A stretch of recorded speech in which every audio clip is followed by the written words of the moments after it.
to the top of this dry creek there. You'll walk up and have a look. Yeah, have a look and move down slowly through the system, pulling as it goes, so you've got some temporary pulling. And I think you actually stab holes through the liner in these pulls.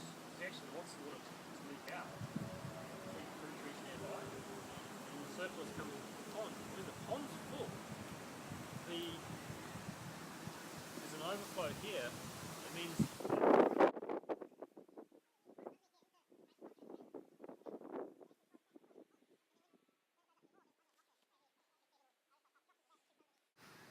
feet into that swale over there. So you're really getting the most out of your water. It's moving this way and that way. Yeah, that's right. Especially in the tropics where it's hot. It's not quite so ideal here, but you kind of manage it so when the in midsummer, initially you ideal in late summer you've got shade from the and windbreak from the support tree. But coming into spring, like at the moment, it's good to chop them back a bit to give them a nutrient boost just as temperatures are going up and they're starting to put energy into growing leaves and stuff. What sort of trees are they? Tagasastes? Tree lucerne. But acacias do the same thing. You'll see a lot of acacias like Generally something more or less on a 45-degree angle is a happy medium between this and something which is facing down or completely sideways, which can be almost stunted. You still get good, I mean our apricot at home is mostly horizontal stuff and it was completely laden, but it was constantly sending up water shoots, possibly because it's so horizontal, its natural tendency is to overcompensate. So branches, something like that, will produce fruiting buds, and that's where you'll get fruit, and they'll be vigorous enough. And what we want to aim for is moderate vigorousness, somewhere in the middle.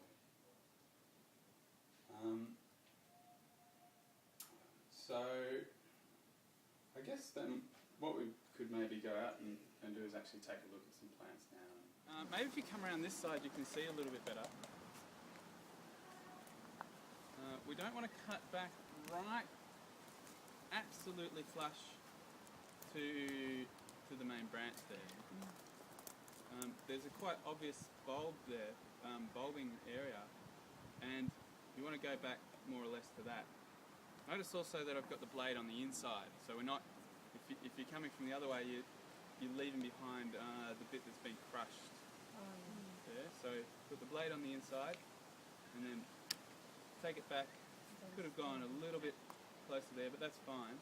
And the reason why we leave that is going to allow it to heal over. Without that, it's a bigger cut, so a bigger wound in the tree, and it doesn't have. So this is when your main structural pruning gets done in the winter months, and that's any time these buds are just about to burst, so you wouldn't want to do it much later, but from any time between leaf fall and bud burst. And so that's, well, it depends on your tree. It could be anywhere from May or June to September, but it's normally much shorter. So it's generally we're looking at June, July, August. So this is the time where we're looking at the tree, we're trying to do things like, so we want to focus on thinning it down. We're often trying to re-establish the dominance of our chosen leaders. It's not a very democratic process. Get rid of dead wood. Everywhere it comes from.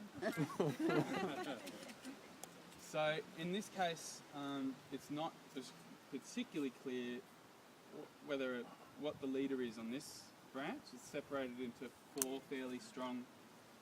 you keep them all as leaders? You could, but we normally choose. You could cut there. Yeah, you can bifurcate it. I mean, it's not so basically we go from 3 to 6 to 12.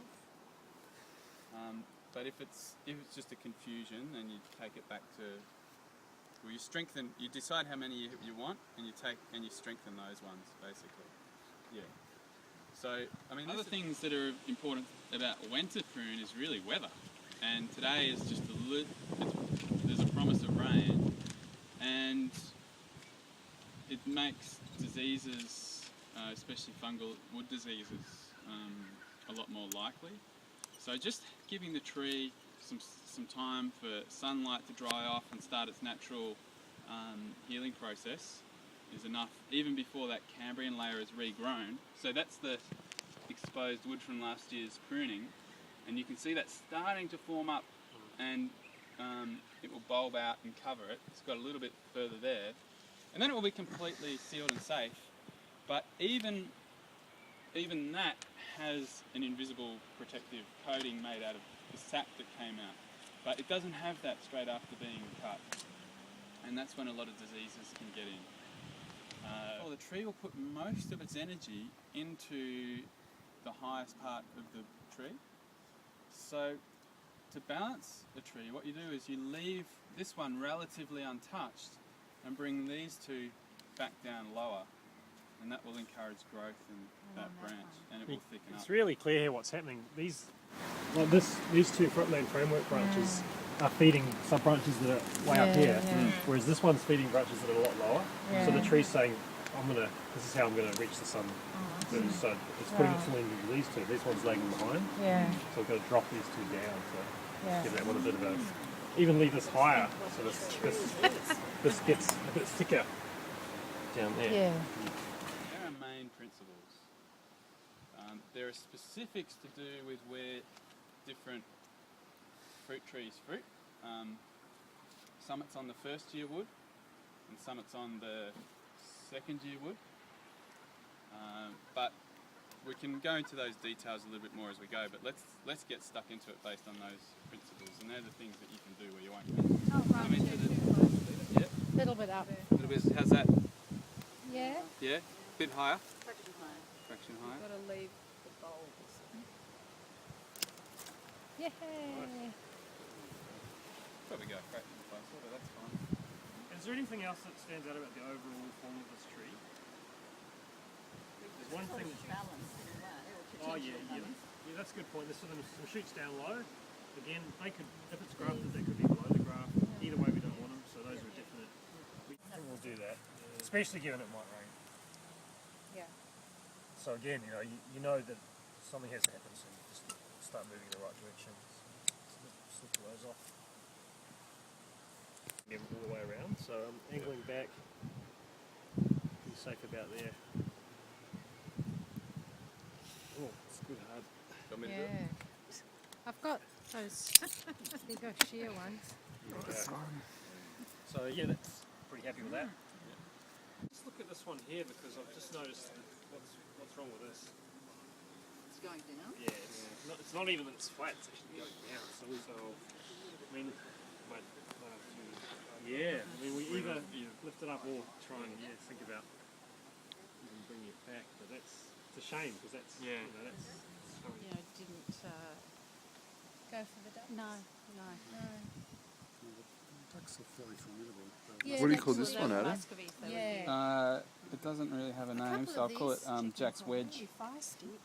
One of them had Bailey up It doesn't against actually the appear in fence any one of the day. pruning And books. she was What really are you doing, Adam? You're Oh, have you? So making this a... time what I'm doing, I'm cutting on both sides because I'm doing what's Are you gonna as wedge of it in? 2 minutes ago is called as the Jack's Wedge method.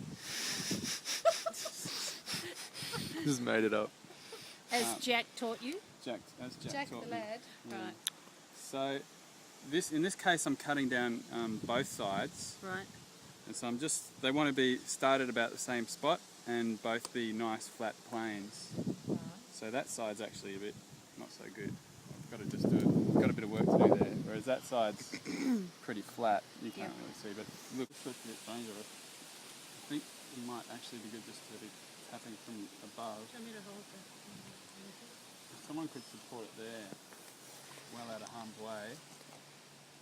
And just see, sort of rock it safely like that.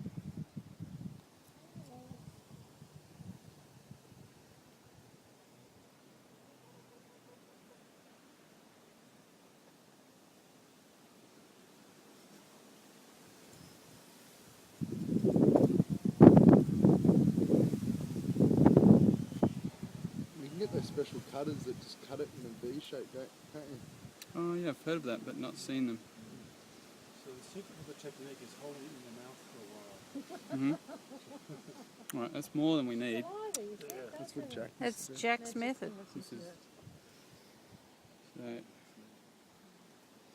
might even push that all the way down and just cut off the stuff here.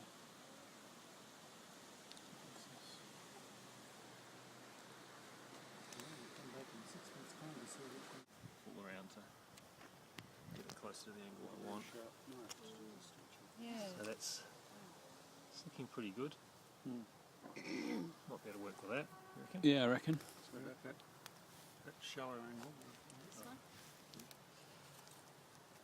Yeah, I wouldn't want it to be any shallower, but I think that's okay. And then, yeah, that width is good, so I'm going to go in about that far, I think.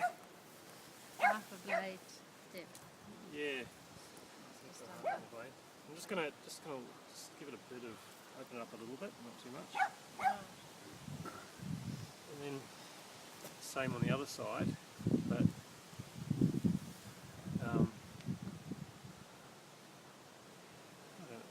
I think they actually do this usually, but I'm going to do that just to make a mark where I'm going to. And now, the moment of truth. You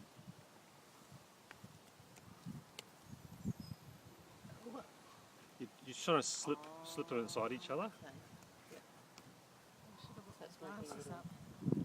Oh yes, I So you see how what you this mean. just starting to there. I'll go a bit further. Yeah. Okay. Yeah, I mean The it's, notch wasn't perfect. yeah. So I had to go further, and it's actually going to slide that off a bit. But Yeah, it should do. it might be alright. You're going to bind it on anyway. Yeah, it's just you want enough cambium layer attached on both sides. Enough So what?